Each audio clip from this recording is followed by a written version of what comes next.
ॐ अज्ञानतिमिरान्धस्य ज्ञानाञ्जनशलाकया चक्षुरुन्मीलितं येन तस्मै श्रीगुरुवे नमः।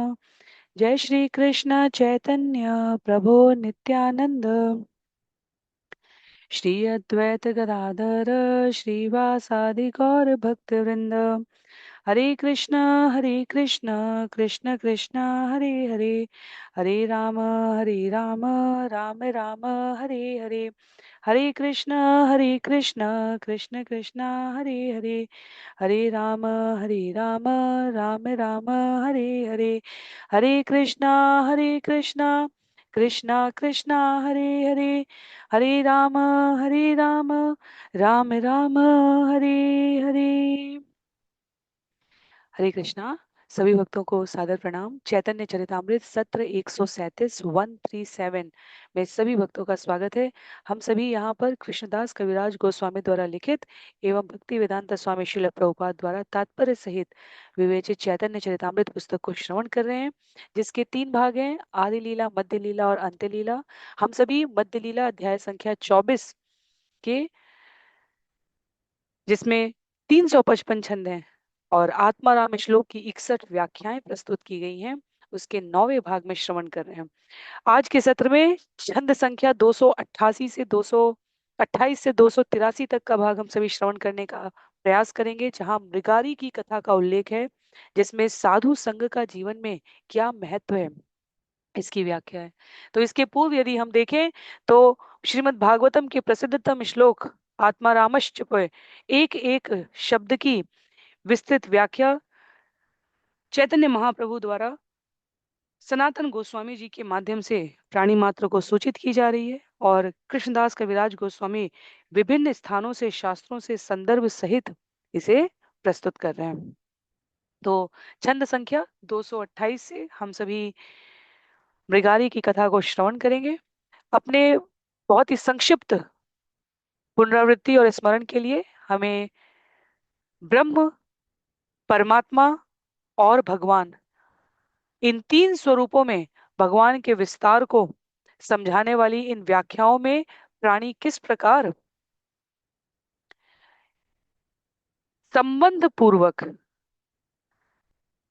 बिना किसी राग और प्रेम और संबंध के बिना किसी भी वस्तु की ओर आकर्षित हो पाना भौतिक दृष्टि से हमारे लिए कठिन होता है, तो संबंध पूर्वक, कहीं साख्य, कहीं दास्य, कहीं शांत, कहीं वात्सल्य और माधुर्य कैसे साधता है, इन विभिन्न व्याख्याओं में हमने इसे जाना है। तो आज के सत्र के लिए छंद संख्या 228 से कृष्ण रामश्च एव हय, कृष्ण रामश्च एव हय कृष्ण मनना व्याध हया हय पूज्य भागवतोत्तम।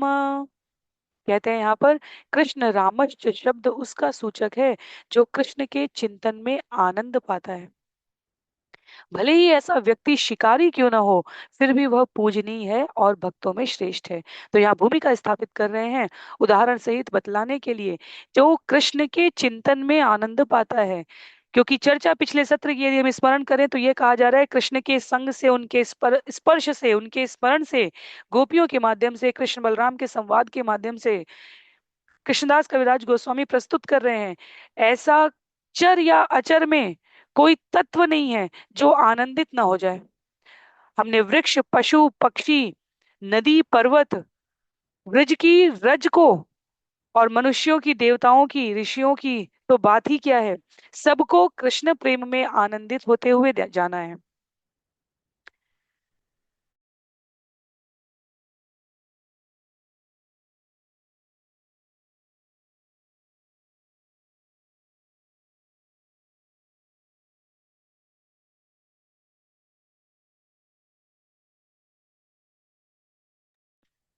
एक एक भक्त व्याधिर कथा शून्य सावधाने, यहाँ है ते है सत्संग मही मार ज्ञाने।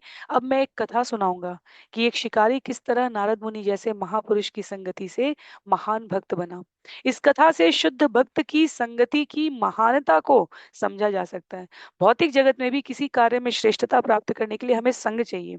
छोटे बच्चों को हम उस प्रकार की कक्षाओं में डालते हैं जहाँ कोई सिखाने वाला शिक्षक, गुरु हो, और सीखने वाले समान स्तर के शिक्षार्थियों विद्यार्थियों, अगर कोई आरंभिक स्तर पर किसी शिक्षा को ग्रहण करना चाहता है तो उसे उच्चतर शिक्षा के सत्रों में नहीं डाला जाता। कहा जाता है अभी आप आरंभ कर रहे हैं, आरंभिक बच्चों के साथ इसको सीखने का प्रयत्न करें।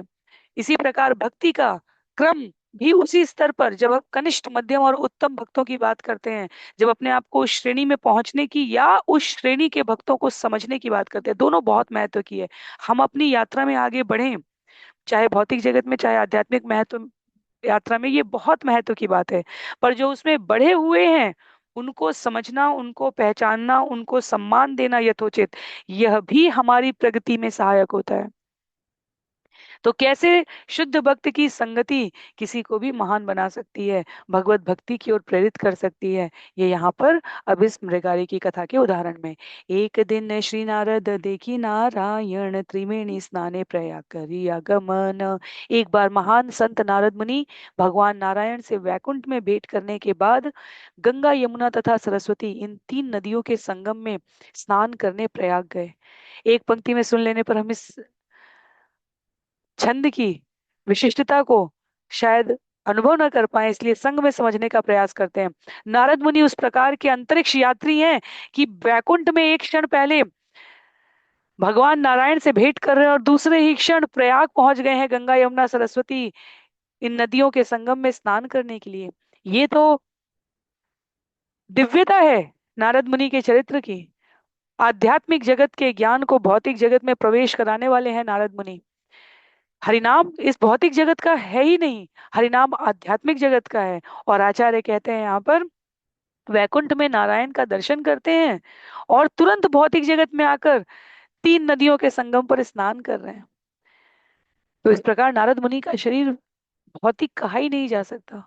उनकी शिक्षाएं, उनका सर्वत्र गमन करने का स्वभाव, यह भौतिक स्तर पर है ही नहीं, यह अपने मूल आध्यात्मिक शरीर में स्थित है वे। और इसलिए एक ग्रह से दूसरे ग्रह पर बिना किसी रुकावट के, बिना किसी अन्य यांत्रिक सहायता के वे पहुंच सकते हैं। अंतिम कुछ पंक्तियों में यहाँ तात्पर्य में स्पष्ट कर रहे श्रील प्रभुपाद इसी भाव को कहते हैं, आध्यात्मिक जगत के जो सारे ग्रह और उनके निवासी होते हैं वो आध्यात्मिक शरीर से, शक्ति से बने हैं, विभूति भिन्न है वे, और इसलिए उनको कोई अवरोध नहीं होता। इसलिए जब हम सूर्य की भी बात करते हैं, सूर्य एक लोक है, सूर्य एक देव है, सूर्य एक पदवी है जिस पर विशिष्ट विभूति तत्व विराजित हैं, इसको हम जानते हैं। वन पथे देखे मृग आछे भूमि पड़ी, बाढ़ विद्ध भग्न पात करे दड़ फड़ी। जंगल से जाते हुए नारद मुनि ने रास्ते में एक हिरण पड़ा हुआ देखा जो एक तीर से बिधा हुआ था। उसके पांव टूट चुके थे और वह तीव्र पीड़ा के कारण तड़प रहा था। आर कत दूरे एक देखे नशु कर, तैचे विद्ध भग्न पाद करे धड़फड़। कुछ ही दूरी पर नारद मुनि ने तीर से बिधा एक सूअर देखा, उसके भी पांव टूटे हुए थे और वह पीड़ा से तड़प रहा था। एचे एक शशक देखे आर कत दूरे, जीवे दुखे देखी नारद व्याकुल अंतरे। जब वे आगे बढ़े तो उन्होंने एक खरगोश को भी तड़पते हुए देखा। नारद मुनि इन जीवों को इस तरह कष्ट भोगते देखकर हृदय में अत्यधिक दुखी हो गए। तो कहीं हिरण, कहीं सुअर, कहीं खरगोश, इस प्रकार बांधों से बिधा हुआ देखकर नारद मुनि के हृदय में वेदना हुई। कृत दूरे देखे व्याध वृक्षे होत हैया, मृग मारी बारे आछे बाड़ योड़िया। जब नारद मुनि और आगे बढ़े तो उन्होंने एक वृक्ष के पीछे एक शिकारी को देखा। ये शिकारी तीर लिए हुए था और अन्य पशुओं को मारने के लिए तैयार था। तो मृगारी यहाँ उस शिकारी के लिए कहा जा रहा है जिसकी कथा नारद मुनि की संगति से कैसे दिव्य गंतव्य को प्राप्त करेगी, हम जानेंगे। कहते हैं आगे, श्याम वर्ण रक्त नेत्र महाभयंकर, धनुर्बाण हस्ते ये न यम दंडधर। इस शिकारी का शरीर काला था, उसकी आंखें लाल लाल थी और वह अत्यंत भयानक लग रहा था। वह ऐसा दिख रहा था मानो वह यमराज हो जो वहां पर अपने हाथों में धनुष बाण लिए खड़े हो। पथ झाड़ी नारद तार निकट चलीला, नारद देखी मृग सब पलाइया गईला। जब नारद मुनि जंगल का मार्ग छोड़कर शिकारी के पास गए तो सारे पशुओं ने तुरंत उन्हें देखा और वे वहां से भाग गए। तो शिकारी निशाना बना रहा था वृक्ष की ओट से छिपकर पशुओं को मारने का, और नारद मुनि सामने से गए ताकि जो शिकार है, जो पशु है, वो सतर्क हो जाएं और इधर उधर भाग जाएं, मृत्यु का, काल का ग्रास न बने। जब ऐसा हुआ तो मृगारी की कैसी प्रतिक्रिया है, कहता है, क्रुद्ध हैया व्याध तारे गाली दीते चाय, नारद प्रभाव मुखे गाली नहीं आय। जब सारे पशु भाग गए तो शिकारी ने गाली देकर नारद को दंडित करना चाहा, किंतु नारद के समक्ष वह एक भी बुरा शब्द उच्चारित न कर सका। गोसाई प्रयाण पथ छाड़ी केने आईला, तोमा देखी मोर लक्ष्य मृग पलाईला। शिकारी ने नारद मुनि से कहा, हे गोस्वामी, हे महामुनि, आपने मेरे पास आने के लिए जंगल में से होकर जाने वाले सामान्य मार्ग को क्यों छोड़ा? आपको देखते ही मेरे शिकार के सारे पशु भाग गए। तो गाली देना चाहता था पर दे नहीं पाया, क्योंकि वह व्यक्तित्व का प्रभाव है, नारद मुनि की उपस्थिति का, संत समागम का, विशिष्ट जनों के आगमन का महत्व है। अब शब्द नहीं निकला। संघ का प्रभाव तत्क्षण दृष्टिगोचर होने लगा। जो यमराज की भांति भयंकर लग रहा था मृगारी, वह हे मुनिवर कहकर बात कर रहा है। और जहां चार पशु पहले देख चुके हैं नारद मुनि, वहां औरों को मारने की आवेशित लालसा वाले शिकारी के क्रुद्ध होने पर भी उसके मुख से अपशब्द क्यों नहीं निकले? क्योंकि संत उपस्थित है, और विशिष्ट विद्वत संत भक्त उपस्थित है नारद मुनि के रूप में। या नारद कहे, पथ भूली आई लाई पूछी ते, मने एक संशय है ताहा खंडाई ते। नारद मुनि ने उत्तर दिया, मार्ग छोड़कर मैं तुम्हारे पास अपना एक संदेह दूर करने के लिए आया हूँ। किस प्रकार की विनम्रता है मुनि की। कहते हैं, पथे यशु कर मृग जानी तोमर है, यह व्याध कहे यही कह से निश्चय। मैं संशय में था कि ये सारे अधमरे सुअर तथा अन्य पशु क्या तुम्हारे हैं? शिकारी ने उत्तर दिया, हाँ, आप जो कह रहे हैं वो सही है। नारद कहे, यदि जीवे मार तुम्ही बाण, अर्ध मारा कर केने नालायो पराण। तब नारद मुनि ने पूछा, तुमने इन पशुओं को पूरी तरह से क्यों नहीं मारा? तुमने उनके शरीरों में अपने तीर भेद कर उन्हें अधमरा क्यों रखा हुआ है? व्याध कहे, शुन गोसाई मृगारी मोरे नाम, पिता र शिक्षा ते आमी करी ये छे काम। शिकारी ने कहा, हे साधु पुरुष, मेरा नाम मृगारी, मृग अरी, अरी अर्थात शत्रु होता है। मृग यहाँ पशु वर्ग को संबोधित कर रहा है। मेरा नाम मृगारी अर्थात पशुओं का शत्रु है। मेरे पिता ने उन्हें इसी प्रकार मारे जाने की शिक्षा दी है मुझे। अर्ध मारा जीव यदि धड़ फड़ करे, तबे ता आनंद मोर बाड़ ये अंतरे। जब मैं अधमरे पशुओं को तड़पते हुए देखता हूँ तो मुझे बड़े आनंद का अनुभव होता है। कितनी विकृत मानसिकता है। जीव तमस के प्रभाव में अपने स्वाभाविक नैसर्गिक करुणा, मानवीयता, दयालुता के स्वभाव को किस प्रकार परिष्कृत कर चुका होता है, किस प्रकार माया के द्वारा हरण कर लिया जाता है। इस विवेक का, इसका परिचय है यहाँ पर। कहते हैं, मुझे तड़पते हुए पशुओं को यूं देखकर आनंद मिलता है। नारद कहे, एक वस्तु मागी तोमा स्थाने, व्याध कहे मृगादि लह ये तोमार मने। तब नारद मुनि ने शिकारी से कहा, मुझे तुमसे एक वस्तु मांगनी है। शिकारी ने उत्तर दिया, आप जो भी पशु या अन्य वस्तु चाहे उसे ले सकते हैं। ये दूसरा प्रभाव दिख रहा है यहाँ, कोमलता, दयाद्रता मृगारी के चरित्र में। कहते हैं, आप ले सकते हैं। पहले तो उपस्थित होने पर, क्रुद्ध होने पर भी क्रोध व्यक्त नहीं किया, और अब कुछ देने का भाव रखता है मृगारी। मृग छाल चाह यदि आइस मोर घरे, यही चाह ताह देब मृग व्याघ्रांबरे। यदि आपको मृगछाला चाहिए तो मेरे पास अनेक है, मैं आपको मृगछाला या व्याघ्र की खाल दे दूंगा। नारद कहे, इहाँ आमी किछु नहीं चाही, आरे एक दाना आमी मांगी तो मठाई। नारद मुनि ने कहा, मैं कोई छाल नहीं चाहता, मैं तुमसे दान में केवल एक वस्तु चाहता हूँ। क्या है वो वस्तु? काली तुमी काली है ते तुमी ये मृगादि मारी बा, प्रथमे ही मारबा अर्ध मारा न करीबा। मैं तुमसे याचना करता हूँ कि आज से आगे तुम पशुओं को पूरी तरह मारोगे और उन्हें अधमरा नहीं छोड़ोगे। व्याध कहे कि बदान मांगिला अमारे, अर्ध मार ले कि बाई है ताहा कह मोरे। शिकारी ने उत्तर दिया, हे महाशय, आपने मुझसे ये क्या मांग लिया? इन पड़े हुए अधमरे पशुओं में क्या बुराई है? क्या आप मुझे बतला सकेंगे? नारद कहे, अर्ध मार ले जीव पाय व्यथा, जीवे दुख दितिश तोमार हईबे एछे अवस्था। नारद मुनि ने उत्तर दिया, यदि तुम पशुओं को अधमरा छोड़ते हो तो तुम जानबूझकर उन्हें पीड़ा पहुंचाते हो, अतः बदले में तुम्हें दुख भोगना पड़ेगा। और श्रील प्रभुपाद यहाँ कहते हैं, ये नारद मुनि का प्रामाणिक कथन है महाजन के रूप में। यदि कोई किसी जीव को व्यर्थ ही कष्ट पहुंचाता है तो प्रकृति के नियमों द्वारा उसे वैसा ही कष्ट पहुंचाया जाएगा। ये शाश्वत सत्य है। मृगारी असभ्य है, तथापि अपनी तथा कथित सभ्यता को बनाए रखने का प्रयास कर रहे वर्तमान मनुष्य जिस प्रकार व्यवस्था करके कसाई घर का निर्माण करते हैं और उसका प्रयोग करते हैं, श्रील प्रभुपाद कहते हैं यह मृगारी से भी अधिक अशोभनीय है। इस कष्ट का अनुमान भी नहीं लगाया जा सकता।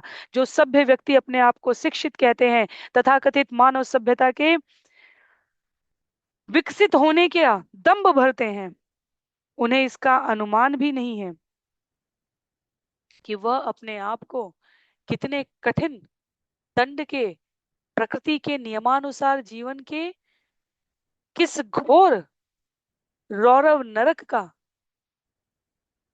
प्रयोग करने की योजना बना रहे हैं, उन्हें इसका अनुमान भी नहीं है। श्री प्रभुपाद कहते हैं, भगवत गीता और भागवतम में ने यथांधे रूप नियमाना कहा गया। ये धूर्त या तो स्वयं अंधे होते हैं या इन्हें अन्यों द्वारा, अन्य अंधों द्वारा, जो विवेक दृष्टि से हीन है, शून्य है, उनके द्वारा मार्गदर्शन प्राप्त है, और भविष्य में ये उन्हीं का मार्गदर्शन करने लग जाते हैं। जब अन्य लोग ऐसे नेताओं का अनुसरण करते हैं तो उन्हें भी अपार कष्ट मिलता है। और इसीलिए श्रील प्रभुपाद चुनौती दे रहे हैं, हमें आत्मावलोकन करने के लिए प्रेरित कर रहे हैं। कहते हैं, वर्तमान जगत में हम सभी दंभ भर सकते हैं कि प्रगति और उन्नति के मानक हमारी पूर्ववर्ती व्यवस्था, जीवन जीने की शैली से अत्यधिक उत्कृष्ट है। पर क्या कोई कह सकता है कि वो पहले से अधिक सुरक्षित है? क्या कोई कह सकता है कि वो पहले से अधिक सुखी है? क्या कोई कह सकता है कि वो पहले से अधिक चिंता रहित है? विचार करने की बात है। ये भौतिक सभ्यता और प्रगति यदि चार नियमों के आधार पर नहीं है, यदि जीवन में इंद्रियों का संयम नहीं है, यदि जीवन में करुणा नहीं है, यदि जीवन में धर्म मार्ग का अनुसरण करने की प्रवृत्ति नहीं है, तो कोई ना पहले चिंता रहित था, ना आज चिंता रहित है, ना पहले अधिक सुखी था, ना आज अधिक सुखी है। और कहते हैं श्रील प्रभुपाद, ना पहले अधिक सुरक्षित था, ना आज अधिक सुरक्षित है। क्यों? क्योंकि जीवन में सत्य का अवलोकन करने की दृष्टि यदि नहीं है, और स्वयं विवेक दृष्टि से हम हीन हैं, या विवेक दृष्टि से जो हीन है उनके द्वारा मार्गदर्शन प्राप्त कर रहे हैं, तो ये जीवन न पहले श्रेष्ठतर था, न अभी श्रेष्ठतर है। आगे कहते हैं, व्याध तुम्हें जीव मार अल्प अपराध तोमार कदर था ना दिया मार ए पाप अमार।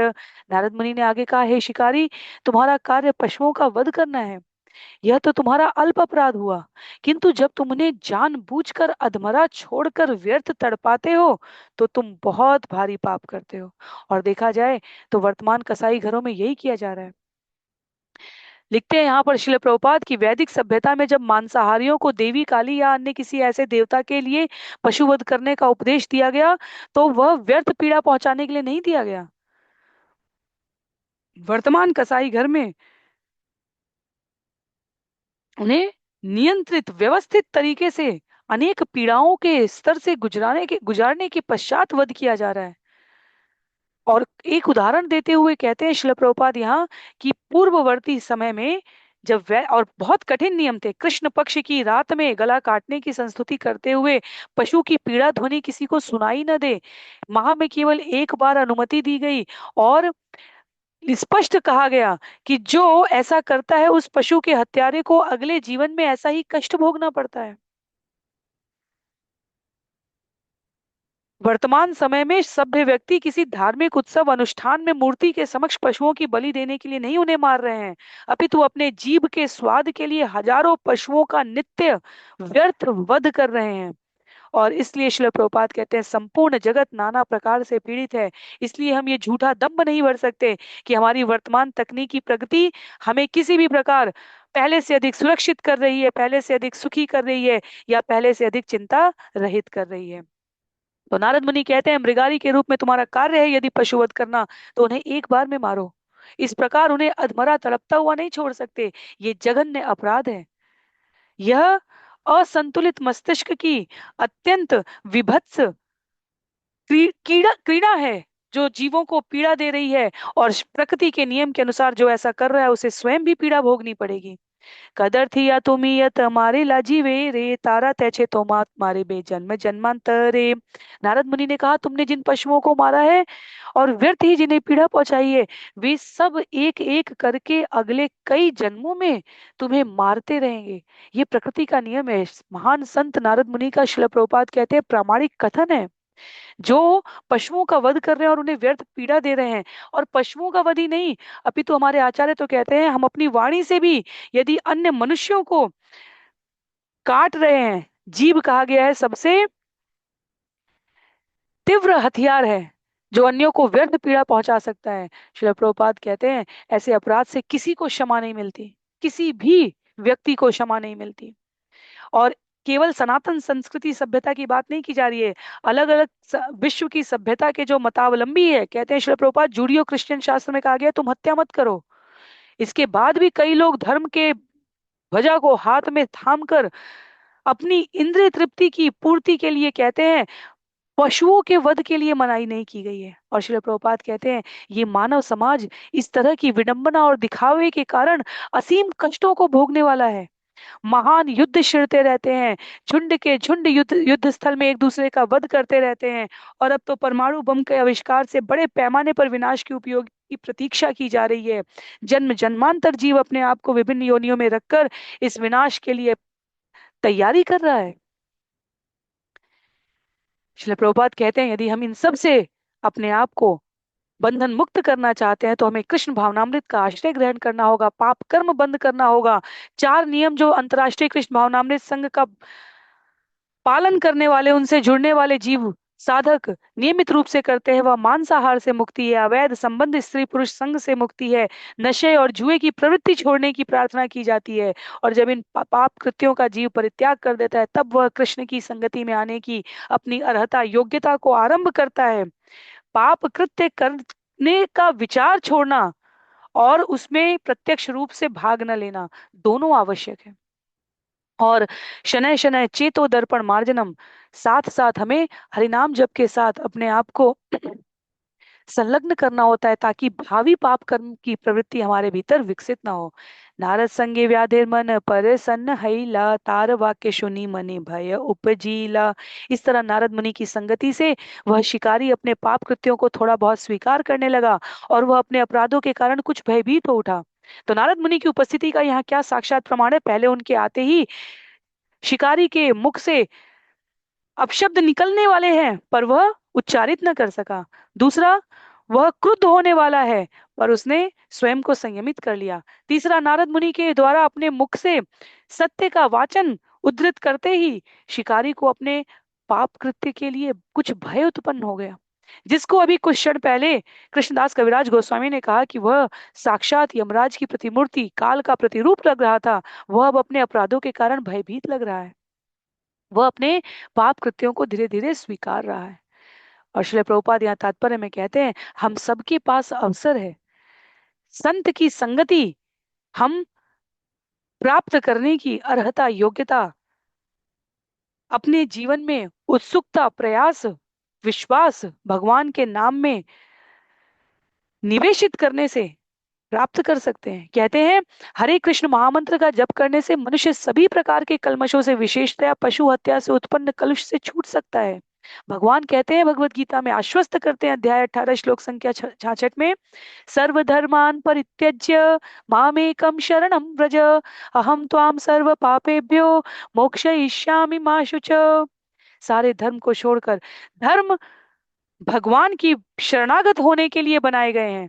यदि हम धर्म को कर्मकांड के रूप में प्रयोग करें और भगवत प्राप्ति के लिए पाप प्रवृत्ति से मुक्ति के लिए प्रयास नहीं कर रहे हैं तो धर्म की सार्थकता नहीं है। धर्म की वास्तविक सार्थकता है जब हम भगवान के वचनों का पालन करते हुए उनकी शरणागति की प्राप्ति के लिए प्रयास करें। कहते हैं श्रील प्रभुपाद यदि हम पर्याप्त बुद्धिमान हैं तो हम भगवान की प्रेममयी सेवा का जो लाभ है उसे अवश्य जान पाएंगे और वास्तव में हमारा जीवन तभी सार्थक है, तभी सफल है। अन्यथा हम जन्म जन्मांतर के कष्ट से अपने आप को मुक्त नहीं कर सकते। यूं ही 84 लाख योनियों में भ्रमण करने का, जन्म मृत्यु जरा व्याधि का प्रकृति का योग नहीं बनाया गया है। इसके पीछे प्रामाणिक सत्य है, कथन है। कहते हैं यहाँ पर अंतिम पंक्ति में इस श्लोक के तात्पर्य में श्रील प्रभुपाद, मांस संस्कृत शब्द है, मांस खादति इति मांस, अर्थात मैं अभी एक पशु का मांस खा रहा हूं जो किसी दिन भविष्य में मेरे मांस को खाएगा। माम सह खादति इति मांसः। अगली बार कोई हमसे मांसाहारी शब्द की परिभाषा पूछे, श्रील प्रभुपाद यहाँ हमें उसका संकेत कर रहे हैं। माँ, मैं, सह, उसको खा रहा हूं, खादती, इति मांसः, भविष्य में मेरे मांस को वह खाएगा। इससे अधिक आवरण रहित सत्य का उद्घोष नहीं कर सकता शास्त्र। हमें प्रकृति के कर्म के परिणाम से बाध्य होकर इस जगत में जीवन जीना है, हम इससे मुक्त नहीं हो सकते। और यहाँ पर मांस शब्द की व्याख्या को प्रस्तुत करते हुए श्रील प्रभुपाद हमें प्रेरित कर रहे हैं कि हम अपने विचार में इसको स्थिर करें। क्या वास्तव में हम इस कष्ट को भोगने के लिए क्षणिक इंद्रिय जीव की तुष्टि और लाभ के लिए इतने निकृष्ट स्तर तक जा सकते हैं कि भविष्य में स्वयं को एक अनचाही व्याधि कष्ट के लिए प्रस्तुत कर रहे हैं? कहते हैं, व्याध कहे बाल्य है ते एई आमार कर्म के मने तरी मुमुई पापर अधम। शिकारी ने स्वीकार किया कि उसके द्वारा पाप कर्म हुए हैं। तब उसने कहा, मुझे बचपन से इस पेशे की शिक्षा दी गई है, अब मैं सोच रहा हूँ कि किस तरह अपने अनगिनत पाप कर्मों से मुक्त हो सकता हूँ। संत उपस्थित हुए हैं और कुछ क्षणों के पश्चात ही हृदय परिवर्तन होना आरंभ हो गया। पाप वृत्ति वाले मृगारी ने स्वीकारोक्ति कर ली कि मैं स्वीकार करता हूं कि मेरे द्वारा मेरे व्यवसाय की शिक्षा के अंतर्गत मुझसे अनगिनत पाप हो गए हैं। अब मैं किस प्रकार इन अनगिनत पापों से मुक्त हो सकूं? उन्होंने, मृगारी ने यहाँ पर निष्ठा पूर्वक पश्चाताप कर लिया। और शिल प्रभुपाद कहते हैं, धोखा और दिखावा उच्च महापुरुष सहन नहीं कर पाते, इसलिए नारद मुनि ने उनसे कहा, तुम मारते हो मारो, पर पूरा मारो, अधमरा मार कर नहीं छोड़ सकते। और अधमरे के लिए यदि तुम्हें सुख मिल रहा है तो तुम भी इसी उनको भी ये सुख भविष्य में प्राप्त होने वाला है, जब वे अपने अगले जीवन में जन्म में तुमको यूं मारेंगे। और मृगारी का हृदय परिवर्तित होता सा दिख गया। वह भगवान के चरण कमलों की शरण ग्रहण करने के लिए प्रस्तुत है। वह इस पाप के फल से छुटकारा पाना चाहता है। इसलिए शिकारी ने यहाँ पर, लिखते हैं शिल प्रभुपाद, संत पुरुष नारद के समक्ष अपने पाप कर्म को स्वीकार कर लिया। कहते हैं, यही पाप याय मोर के मने उपाय निस्तार कर मोरे पढ़ो तोमार पाय। शिकारी ने आगे कहा, हे महानुभाव, कृपया मुझे बताएं कि मैं अपने पापी जीवन के कर्म फलों से किस प्रकार छुटकारा पा सकता हूँ। अब मैं पूरी तरह से आपके शरण में हूँ और आपके चरण कमलों पर पड़ता हूँ। कृपया मेरे पाप कर्म के फलों से मेरा उद्धार करें। नारद मुनि की कृपा से, कहते हैं श्रील प्रभुपाद, शिकारी में सद्बुद्धि जागृत हो गई। संत पुरुष की संगति से इस प्रकार मनुष्य अपने पापी जीवन के कर्म फल को समझ सकता है। प्रतिदिन शास्त्र का श्रवण हमें हमारे जीवन जीने के दिशा को, और अब और अधिक सही शब्द प्रयोग करें तो हमारे प्रतिदिन के जीवन जीने की दशा को दिशा प्रदान करता है। शास्त्र का श्रवण, हरिनाम का स्मरण हमारे जीवन में हमारा जीवन किस दशा में है उसको दिशा प्रदान कर रहा है। इसलिए ये श्रवण महत्व का है, इसलिए ये पठन महत्व का है। जीवन के कर्म फलों को समझाने की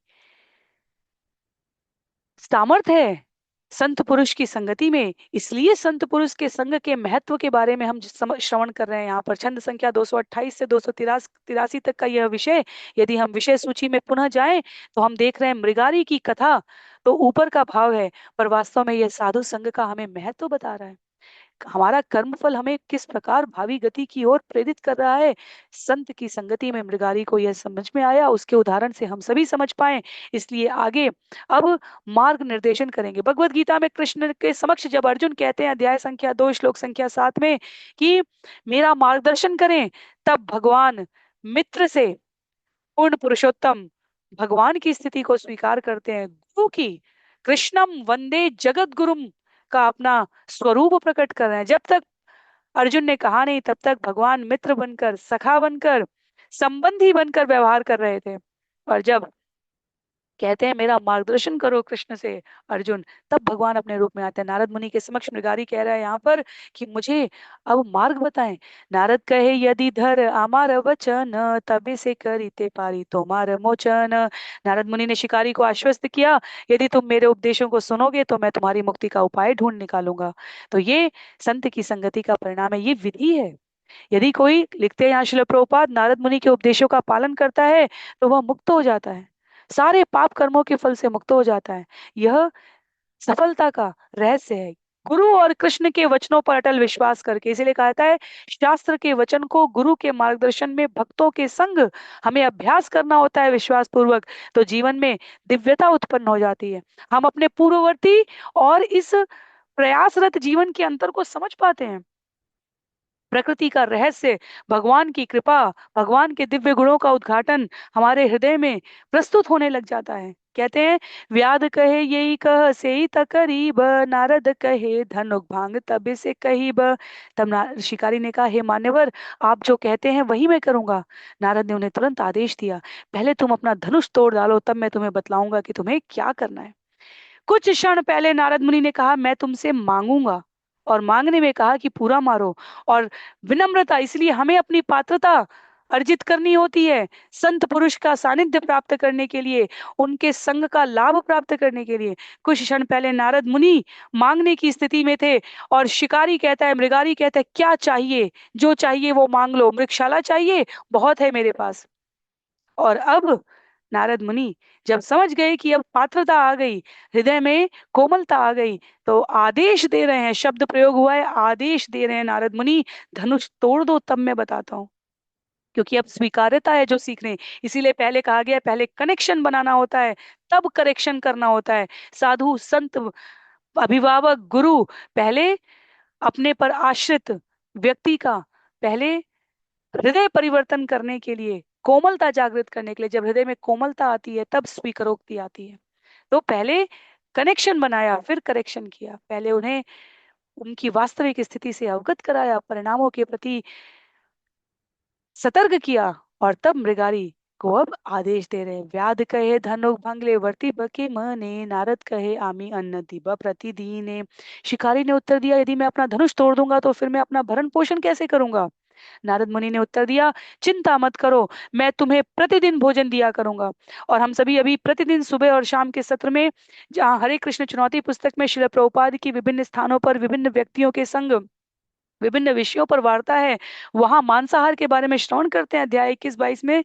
तो बतलाते हैं शिल प्रभुपाद वहां पर कि व्याघ्र चेतना मत करो। यदि कोई इस बात का कुतर्क करे कि मांसाहार नहीं करेंगे तो पशुओं की आबादी बढ़ती चली जाएगी और वो भूखे मरने लगेंगे, शिल प्रभुपाद ने कहा हमें अपने भूख को अपने सामर्थ्य पर शांत करने की योग्यता नहीं है। और हम अन्य पशुओं का ठेका है, अपनी इंद्रिय तृप्ति के लिए हम कुतर्क कर रहे हैं कि हम उनको मार कर खाते हैं इसलिए उनकी आबादी नियंत्रित रहती है। श्रील प्रभुपाद कहते हैं अफ्रीका और भारत के और ऑस्ट्रेलिया के और अमेरिका के जंगलों में बड़े बड़े विशालकाय पशु हैं। हाथी प्रतिदिन 100 पौंड, 200 किलो के, 100-200 किलो खा जाता है। कौन इन हजारों हाथियों का भरण पोषण कौन कर रहा है? प्रकृति कर रही है। भगवान के नियंत्रण में कोई भूखा नहीं रहता। हम अपनी तथाकथित सभ्यता विकसित करने के क्रम में अपनी इच्छाओं को नियंत्रित नहीं कर पा रहे हैं, इसलिए उदर पोषण की समस्या आ चुकी है। पर यहाँ शास्त्र को साक्ष्य के रूप में प्रस्तुत करते हुए नारद मुनि कहते हैं नहीं, ये धनुष तुम्हारी प्रतिदिन की आय का, प्रतिदिन के भरण पोषण का माध्यम नहीं है, तोड़ डालो इसे। भोजन की व्यवस्था भगवान को साक्षी करके उनके सामर्थ्य पर आश्रित नारद मुनि संत आश्वस्त कर दे रहे हैं शिकारी को, तुम्हें भोजन की कमी नहीं होगी। वो कह रहे हैं जानते हैं कृष्ण के प्रतिनिधि होने के कारण नारद मुनि शक्त्यावेश अवतार है, वे कहते हैं धनुष तोड़ने से शिकारी को कोई कष्ट नहीं पहुंचेगा। वो भली भांति जानते थे, उन्हें इसमें कोई संदेह नहीं था कि कृष्ण उसे भोजन प्रदान करेंगे, इसलिए अपने वचनों की सार्थकता पर उन्हें कृष्ण के शरणागत होने का कृष्ण के चरणों में नियंत्रित सदैव बने रहने वाले नारद मुनि का विश्वास था कि मेरे इन वचनों का भार कृष्ण वहन करेंगे। योगक्षेम वहां में हम भगवान कहते हैं अपने भक्तों की रक्षा मैं स्वयं करता हूँ। तो नारद मुनि उस सामर्थ्य पर कह रहे हैं, उस विश्वास पर कह रहे हैं। उन्हें संदेह नहीं है कि कृष्ण उन्हें शिकारी को भोजन अवश्य प्रदान करेंगे। आगे कहते हैं, धनुक भांगी व्याध तार चरण पड़ी ला तारे उठाई या नारद उपदेश कैला। नारद मुनि द्वारा इस प्रकार आश्वस्त किए जाने पर शिकारी ने अपना धनुष तोड़ दिया, तुरंत संत के चरण कमलों पर गिर पड़ा, अपने आप को पूर्ण समर्पित कर दिया। बाद में नारद मुनि ने अपने हाथ से उन्हें उठाया और आध्यात्मिक उन्नति का उपदेश दिया है। और यहाँ पर हम सभी को दीक्षा प्राप्त करने की, लेने की और देने की, दोनों की विधि प्राप्त हो रही है। गुरु शिष्य को स्वीकार करे, शिष्य गुरु को निरीक्षण के पश्चात स्वीकार करे। कृष्ण के प्रतिनिधि गुरु के समक्ष हम आत्मसमर्पण करने के लिए प्रस्तुत हों। नारद मुनि उस चली आ रही गुरु शिष्य परंपरा से संबंधित होने के कारण गुरु श्रेणी में हैं और शरणागत हुए शिकारी को अब उपदेश प्रदान कर रहे हैं।